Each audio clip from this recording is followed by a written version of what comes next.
सलाद कब खाना चाहिए, सुबह का खीरा हीरा, दोपहर में खीरा यानी वेजिटेबल, और रात का खीरा पीड़ा। और इतना हम एजुकेशन लिए, ऑक्सफोर्ड से पढ़ के आए, कैम्ब्रिज से पढ़ के आए, हमको यही पता नहीं कि खीरा कैसे खाई जाए। एक पंडित जी ना, एक ब्राह्मण काशी से पढ़ के आया, खूब सारे वेद वेदांत पढ़ के मास्टर, आया गांव तो रास्ते में 2-4 चरवाहा मिला। बोला प्रणाम पंडित जी, कहाँ से आ रहे हैं? तो मैं सारा विद्या अध्ययन करके आ रहा हूँ, मैंने चारों वेद सारा चीज पढ़ लिया, अब कुछ पढ़ाई बाकी नहीं रह गया। बोला अच्छा, अरे ये तो बहुत ज्ञानी आदमी बाबा जी पंडित जी। बोला अच्छा, मैं एक अक्षर लिखते पढ़ के बताइए तो। बोला हाँ। तो भैंस चरा रहा था ना, तो इतना बड़ा डंडा था हाथ में, तो उसमें जमीन पे ऐसे ऐसे ऐसे ऐसे करके ऐसे ऐसे घुमा दिया। बोला पढ़ो पंडित जी। बोला ये कौन अक्षर है, ये कौन भाषा है लिखने का? बोला अरे तब नहीं पढ़ पाए तो हम कैसे माने कि तू सब कुछ पढ़ गया? अरे मैं सारी भाषा जानता हूँ, संस्कृत में लिखो, अंग्रेजी में लिखो, अरबी में लिखो, फारसी लिखो, जापानीज लिखो, फ्रेंच लिखो, मैं पढ़ जाऊंगा, लेकिन आपने ऐसे ऐसे ऐसे ऐसे कर दिया, तो कौन भाषा पढ़े? तो पढ़ा लिखा मूर्ख ऐसे ताकने लगा। तो भैंस वाला कहता है अरे ये गोमूतवा अक्षर है, गोमूतवा अक्षर है, ऐसे ऐसे पेशाब करती है गैया, चलते चलते तो ऐसे ऐसे गिरता है ना, ये वाला है। तो ऐसे ही है पढ़े लिखे अनपढ़, पढ़े लिखे मूर्ख। आप सब जान रहे हैं कि हमारे शरीर में ऐसे ऐसे होता है, ये चीज बनता है, ये चीज बनता है, ये खाने से ये होता है, लेकिन खाने बैठेंगे तो वही करेंगे। हम भोजन करेंगे, पार्टी में जाएंगे, अंतिम में जब खाना खाने के बाद ऐसे लाइन से खाना खाते खाते खाते अंत करेंगे तो हाँ आइसक्रीम वाला मेरा इंतजार कर रहा है, हाउ वंडरफुल। सारी ऊर्जा जब बढ़ने का टाइम आया, अग्नि तत्व को बढ़ने का, उसको जलाने के लिए इतना वैरायटी खाए थे, 50 तरह का वैरायटी चखते चखते आए यहाँ तक भर गया। अब ये अग्नि तेज होना चाहिए तो ऊपर से और ठंडी चीज रख दिए कि थोड़ा देर और ठंडा रहा, क्या होगा? सड़ेगा ना, एसिडिटी बनेगी ना। तो पढ़े लिखे मूर्खों वाली बात तो है। खाने के बाद स्वीट डिश लेना चाहिए, ना कि आइसक्रीम। ये स्वीट डिश और आइसक्रीम में अंतर है, स्वीट डिश और डिजर्ट में अंतर है। स्वीट डिश मधुरेण समापयेत, स्वीट डिश मधुरेण समापयेत, यानी मधुरता के साथ समापन। हमने भोजन किया, उसमें खट्टा था, मीठा था, नमकीन था, कड़वा था, ये था, वो था, अंतिम में मधुर रस। 6 रस का भोजन, तो 6 रस के भोजन में मधुर रस की कमी थी उसमें। कभी भी खीर खाई जाती है तो सबसे आखिरी में खाई जाती है।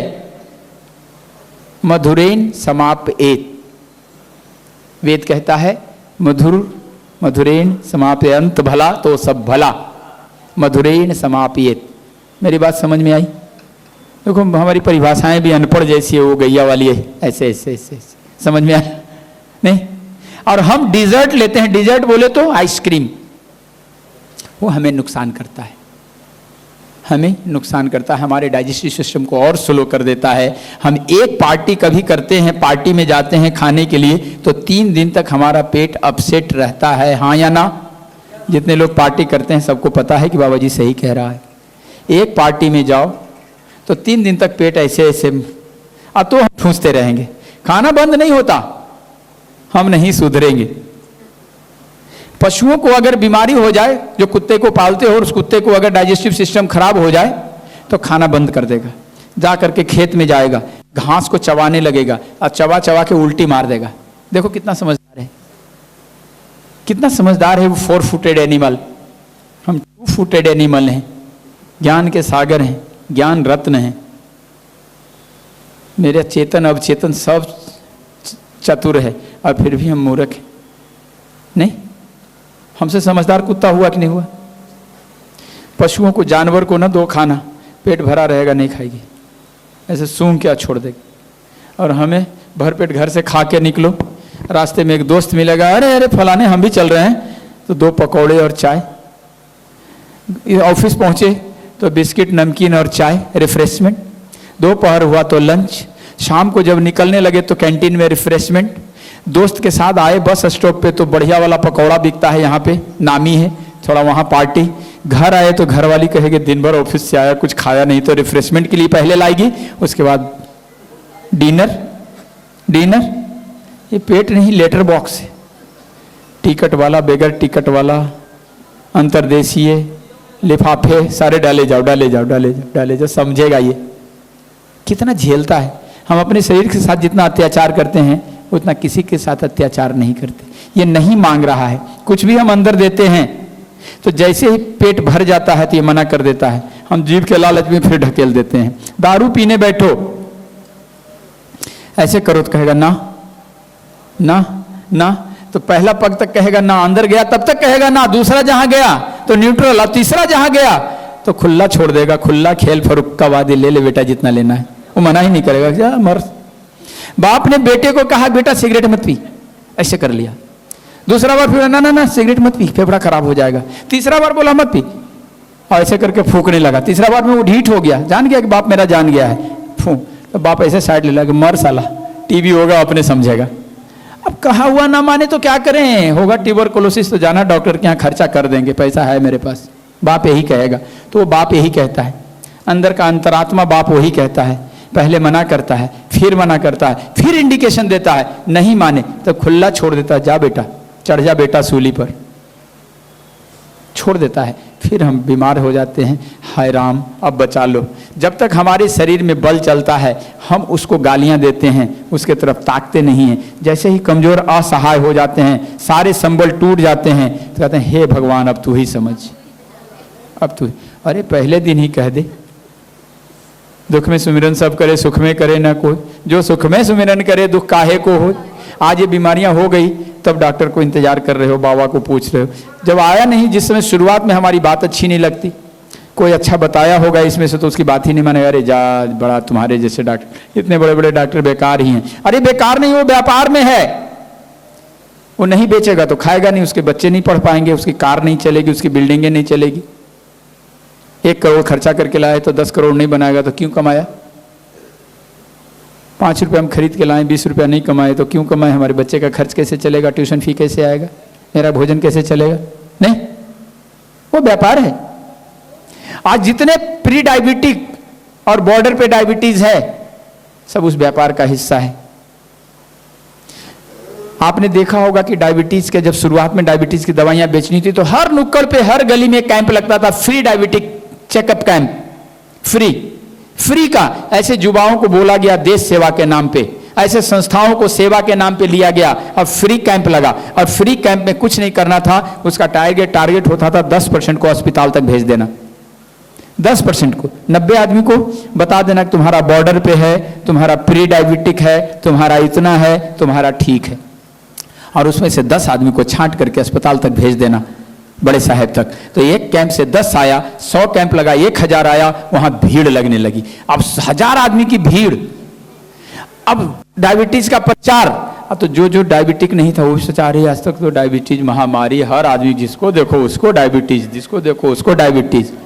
जब इसकी हेपेटाइटिस की गोलियां बेचनी थी तो भारत में गली गली हेपेटाइटिस की जांच होने लगी, इंजेक्शन लगाने लगा हर नुक्कड़ पे। अगर ऐसे ऐसे संस्थाओं को, युवाओं को पकड़ के उसको कुछ पैसा देता था, एक इंजेक्शन का इतना, और उसको दिन भर में 200, 500, 1000 रुपया बन गया, वो भी खुश कि हमको सरकार का कांटेक्ट मिला है, अस्पताल से कांटेक्ट कर रहे हैं हम। और ये हेपेटाइटिस की दवाइयां बेचनी थी। जब वो जो होता है डिजीज, क्या कहते हैं उसको, जो गलत महिलाओं के पास जाने से होता है, क्या कहते हैं उसको, एड्स की यहां दवाइयां बेचनी थी, एड्स की दवाइयां बेचनी थी, और वो कंडोम बेचना था। तो एड्स का इतना प्रचार, जो नया बच्चा जन्म ले रहा है साला उसका एड्स का जांच करवा दिया। छोटे छोटे 3 साल के बच्चों को कंडोम पहनने का नियम सिखा दिया इस भारत में कि कैसे कंडोम पहना जाता है। बोलो हाँ या ना। क्योंकि उसको बेचना था, उसको कंडोम बेचना था, उसकी दवाइयां बेचनी थी। हम उस षड्यंत्र का हिस्सा है। अगर समझ में आए मेरी बात तो हम लोगों का रास्ता सही है। उस व्यापार से बचो, जो होता है होने दो, आंख मूंद के चलो, किसी का विरोध मत करना, नहीं तो मार दिए जाओगे। मैं जानता हूं कि एक दिन मेरा अंत क्या होने वाला है, मुझे खूब पता है, मैं लिख के रख दिया हूं। We are followers of Rajiv Dixit. मैं जानता हूं कि मैं एक दिन मार दिया जाऊंगा, लेकिन बोलने से, अगर मैं सच बोलने से डिग गया तो मेरा जन्म लेना व्यर्थ हो गया, मेरा इस धरती पे आना व्यर्थ हो गया। मुझे तो पता है कि क्या गलत हो रहा है, मुझे बता देना है कि बेटा ये सही नहीं है, मानो मत मानो मेरी बला से, जबरदस्ती कॉलर नहीं पकड़ूंगा। मैं जिस तरह से, जिस भाषा में बात करता हूं, जिस तेवर से बात करता हूं, आज नहीं तो कल एक दिन जब ये टॉप पे आएगा, जब ऐसे खुशबू फैलेगी तो 4 लोग ऐसे करके देखेंगे और एक दिन समेटवा देगा। पता नहीं चलेगा कि एक बाबा आया था भक्ति प्रकाश, किधर गया, अरे आजकल नहीं आता उसका वीडियो, हाँ वो साला गया। कब, इतनी बड़ी लॉबी है ना कि कब समेट देगा मुझे भी नहीं पता। लेकिन डरना किससे है, किसके लिए है? डर के आगे जीत है। राजीव दीक्षित चले गए तो क्या हो गया, कोई और आ जाएगा। हमने लकीर खींच दी है, अब इस लकीर पे चलने वाला कोई तो बेटा पैदा लेगा। आज नहीं पैदा हुआ कल पैदा लेगा, कोई तो माँ का गर्भ ऐसा होगा जिसमें से इसी तरह का भक्ति प्रकाश निकलेगा। मैं इस लक्ष्य को लेकर चला हूं। मैं जानता हूं कि परिणाम हमारे लिए अच्छा नहीं है, हमारे लिए परिणाम अच्छा नहीं है, लेकिन समाज के लिए परिणाम अच्छा है। मैं जितना जलूंगा उतनी शाइनिंग आएगी। तब मैं तपस्या कर रहा हूं, यही मेरी तपस्या है। मेरे साथ 2 रास्ते थे, या तो मैं सीधा हिमालय में बैठ करके अपनी तपस्या कर रहा होता, लेकिन हमारे अंदर जो ये प्रूव हुआ यूनिवर्स, तो अगर इसके पीस नहीं बांटा तो उसका अपमान होता। गुरु जी ने कहा कि ये जो तुम्हारे अंदर विद्या प्रूव है, अगर नहीं सिखाए, नहीं बांटे, तो उसका अपमान होगा जिसने दिया। नहीं, आप मुझे ऐसे इतना मिठाई लाके दिए, हम उसको चखे भी नहीं, नाली में फेंक दिए, तो उस मिठाई का नहीं और तुम्हारे सम्मान का भी अपमान हो गया। अरे चख तो लेता, इतनी सी ले लिया हमके, ठीक है बेटा, ठीक है बेटा, ठीक है। तुम समझी कि सफल हो गया मेरा लाना, बाबा जी खाई, इतनी खाई, इतनी सी, बस वैसे करके उंगली लगाया, हाँ हाँ ठीक है ठीक है ठीक, खुश हो गई, तुम्हारा लाना सफल हो गया। तुम ऐसे करके लाए, हाँ वहां रख दो, और उसको बोले जाओ उसको उठा के फेंका नाली में, तुम्हारा लाना व्यर्थ हो गया। तो मेरे अंदर की ऊर्जा व्यर्थ ना जाए, गुरुजी ने इसलिए सेवा करने भेजा है। बोला जा सेवा कर। गुरु को पता था कि इस ऊर्जा को या तो एकांत हो जाते, अंतर्मुखी हो जाते हम, हमें बहुत बहिर्मुखी होना था, तब इससे कनेक्ट होंगे ना। ये सारी ऊर्जा बैठी हुई, इससे कनेक्ट होना है, तो मेरी ऊर्जा सबसे तेज होनी चाहिए ना, है? नहीं कनेक्ट हो रहा है। तो मुझे पता है कि कल क्या होने वाला है, पर चूंकि हम लोग, वो अपना काम करता है, समाज अपना काम करता है, मैं अपना काम करता हूँ, सबके अपने अपने रास्ते हैं। तो नाभि बैलेंसिंग हो गया, नाभि बैलेंसिंग से हम spleen, enlarge spleen, shrink spleen, shrink समझते हो, श्रिंक होना, सिकुड़ जाना। लीवर इनलार्ज हो गया, ग्रेड कुछ भी हो, ग्रेड 1, ग्रेड 2, ग्रेड 3, कोई टेंशन नहीं लेने का। बोला लीवर सिरोसिस हो गया, बोलो कोई टेंशन नहीं लेने का, रात का भोजन बंद करने का, तली चीजें बंद करने का, पानी sip sip sip sip sip sip देने का, और नाभि बैलेंसिंग। नाभि बैलेंसिंग 1 दिन किए, 2 दिन किए, 3, पहला दिन करेगा, दर्द करता है, क्योंकि उसको एक्टिव करोगे ना तो दर्द करेगा, इधर दर्द करेगा, इधर दर्द करेगा, इधर दर्द करेगा, इधर दर्द करेगा, ऐसा बहुत दर्द होता है। फिर छुओगे फिर दर्द, बोला कोई बात नहीं, दर्द ही दवा है, दर्द ही दवा है, सिमिलिया सिमिलियस क्यूरेंटर, दर्द ही दवा है, दर्द की दवा दर्द है और दर्द ही दवा है। मेरी बात कितने लोग समझे? दर्द की दवा दर्द है और दर्द ही दवा है। दर्द यानी अग्नि, जब हमारे शरीर की अग्नि 37 डिग्री फ़ारेनहाइट से कम हो जाएगा तो हम अग्नि में चले जाएंगे अग्नि में ही समा जाएंगे। अग्नि जहां कम हुआ तो अग्नि में चले जाएंगे, इसलिए अग्नि बना के रखो, अग्नि में जाना नहीं है तो अग्नि को महीने से मेंटेन करके रखो, बैलेंस फायर, नहीं तो अग्नि में समाहित वो वाला वकील एक और दूसरा वकील है ना, वो पहुंचा देगा टांग करके। हाँ, थोड़ी देर के लिए रोएगा तो वो वकील भले रोएगा नहीं, थोड़ी देर तुम्हारे लिए रोएगा तो वो बड़ा वकील रोएगा, छोटा वकील कहेगा चल भैया लड्डू बांट, मम्मी गई लड्डू बांटते नहीं मम्मी का। हाँ, माता जी अगर सही समय पे जाए तो खुशी का माहौल होता है कि हमारी मैया मर गई, लड्डू खिलाओ पूरे गांव को, बधाई हो। हाँ बेटा, सोराइसिस का बहुत अच्छा इलाज आप करेंगे नाभि बैलेंसिंग के द्वारा। नाभि बैलेंसिंग करने से हमारे शरीर के अंदर बनने वाला कार्टिसोल बैलेंस हो जाता है, कार्टिसोल बैलेंस हो जाता है, इंसुलिन बैलेंस होने लगता है, तो हमारे खून के अंदर जो मीठापन है ना वो कम हो जाता है, बैलेंस हो जाता है। सोराइसिस क्यों होता है पहले सुनो। Psoriasis not a problem, eczema problem नहीं है, स्किन डिजीज प्रॉब्लम नहीं है, ये है क्या? हमारा शरीर जो भी भोजन लिया उसको पचाने के लिए ग्लूकोज बना। जब हम स्ट्रेस लेते हैं उससे भी एक्स्ट्रा ग्लूकोज जो हमारे अंदर ग्लाइकोजन जमा है वो रिलीज हुआ। तो बार बार हमारे खून में जब कार्टिसोल और ग्लूकोज का खेल होने लगता है, हमारे स्ट्रेस के कारण, भोजन के कारण, बार बार खाने के कारण। अभी एक थे हमारे साथ, एक मित्र आए थे मिलने के लिए, इसी में से किसी का रिश्तेदार, बोले डॉक्टर ने कहा है जल्दी जल्दी खाओ, थोड़ा थोड़ा खाओ। ये देखिए मूर्खता कि हम थोड़ा थोड़ा खाएंगे तो ये चक्का चलने वाला प्रक्रिया, बार बार बार बार बार बार। हम गेहूं पीसने वाली चाकी में एक मुट्ठी अनाज डालें, चाहे एक बोरी, उसको चलना पूरा ऐसे पड़ेगा तब गेहूं आटा बना पाएगा। आटा बनने की प्रक्रिया पूरा ऐसे राउंड है, जितना आरपीएम पे जो चलती है ना उतना चलेगा तब वो आटा के रूप में परिवर्तित होगा। तो हमारा भोजन माइक्रोन्यूट्रिएंट के रूप में परिवर्तन होने की 3 घंटे की प्रक्रिया से गुजरेगा, चाहे इतना दिए हैं चाहे इतना दिए हैं। हम इतना दिए हैं तो इतना ही माइक्रोन्यूट्रिएंट निकलेगा, इतना दिए हैं तो इतना निकलेगा, ये अलग विषय हो गया। लेकिन प्रक्रिया तो वही होगी ना। और उसको बोल दिया कि बार बार खाओ, अब बार बार खाओ तो बार बार चक्की चलेगी, बार बार ग्लूकोज रिलीज होगा, बाहर से इंसुलिन देते जाएगा, उसका दनादन बिक रहा है। बढ़िया ग्राहक मिल गया ना, कहेगा जल्दी जल्दी खाओ चिरई जैसा। अरे पागल, 3 घंटे का साइकिल कौन पूरा करेगा? मैं ये भी साइंटिफिक है, इसको नहीं मानेगा, कहेगा साला ये सब केक है, कुछ भी समझा देता है। साइंस को, तुम्हारे साइंस को भी झुठला देगा।